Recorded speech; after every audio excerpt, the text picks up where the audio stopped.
আসসালামু আলাইকুম বন্ধুরা। আবার আবার হচ্ছে পুডিং খাওয়ার বায়না। আবার তাকে বাটিতে করে দাও। আজকে তো আমার খুব ভালো লাগছে না বানাতে, কিন্তু তারপরও তাকে বানিয়ে দিতে হবে।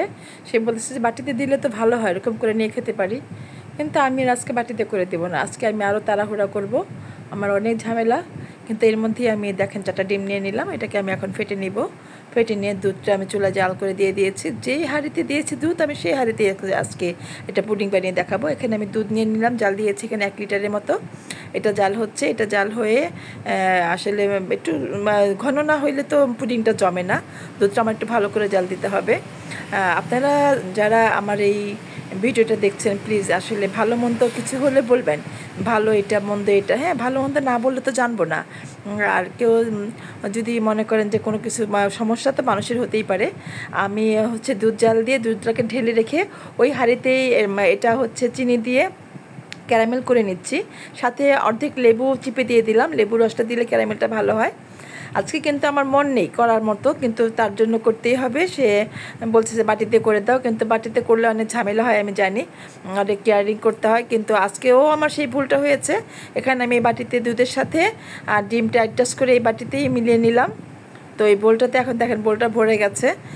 শুকিয়ে নিয়েছিলাম, তারপরও ডিম অ্যাডজাস্ট করার পর আবার ভরে গেছে, বেড়ে গেছে। তো এটাকে এখন আমি ক্যারামেলটা হয়ে যাওয়ার পর ক্যারামেলটা আমি 5-7 মিনিটের জন্য বাইরে রেখে দেবো, ঠান্ডা হবে, জমে যাবে। তারপরে এটার মধ্যে আমি দুধটা দিয়ে এটাই জাল দেবো আজকে। আমি একটু চটজলদি করতেছি। আর এইভাবে করলে আরও তাড়াতাড়ি হয়, তবে কেটে খেতে হয়। আর বাটি দিয়ে দিলে কি হয়, ও বাটিটা নিজের মতো করে নিয়ে যায়।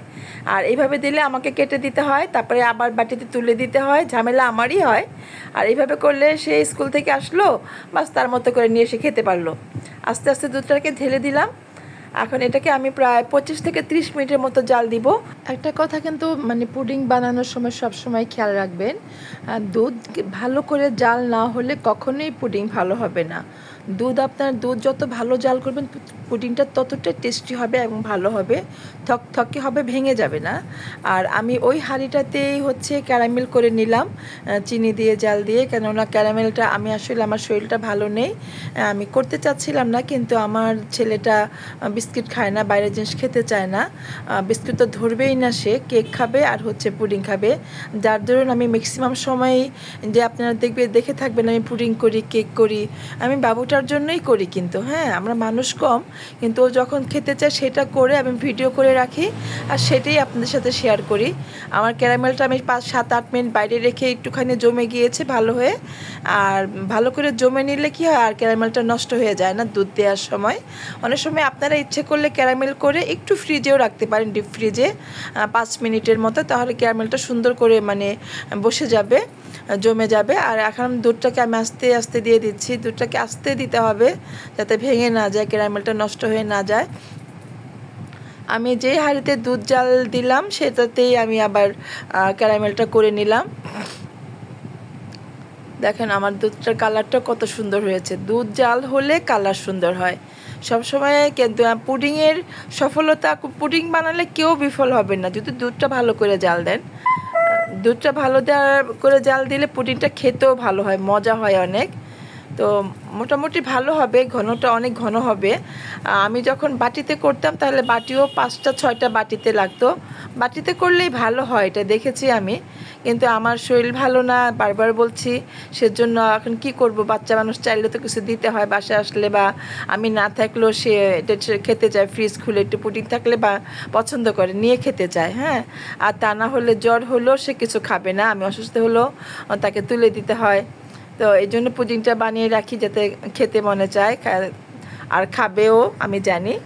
আমার পুডিংটা প্রায় 25 থেকে 30 মিনিট জাল করতে হবে। একটু পানি দিয়ে নিলাম। শরীর ভালো ছিল না, শরীর ভালো না থাকলে যেটা হয়, হ্যাঁ, মনে না চাইলেও শুয়েছিলাম যে এসে মনেই ছিল না। এটা প্রায় আমার ওভারকুক হয়ে গেছে, অনেকক্ষণ ছিল।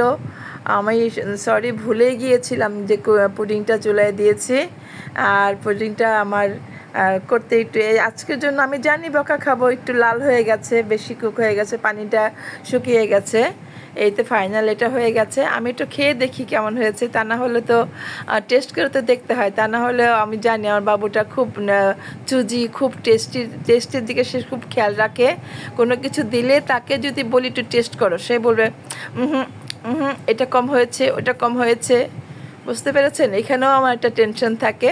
তো মোটামুটি ভালো হয়েছে, খুবই ভালো হয়েছে, একদম থকথকে। দেখেন কতটা, মানে আমি রাখতেছি চামচ থেকে, এটা পড়ে যাচ্ছে না। আমি আরেকবার কেটে দেখাচ্ছি,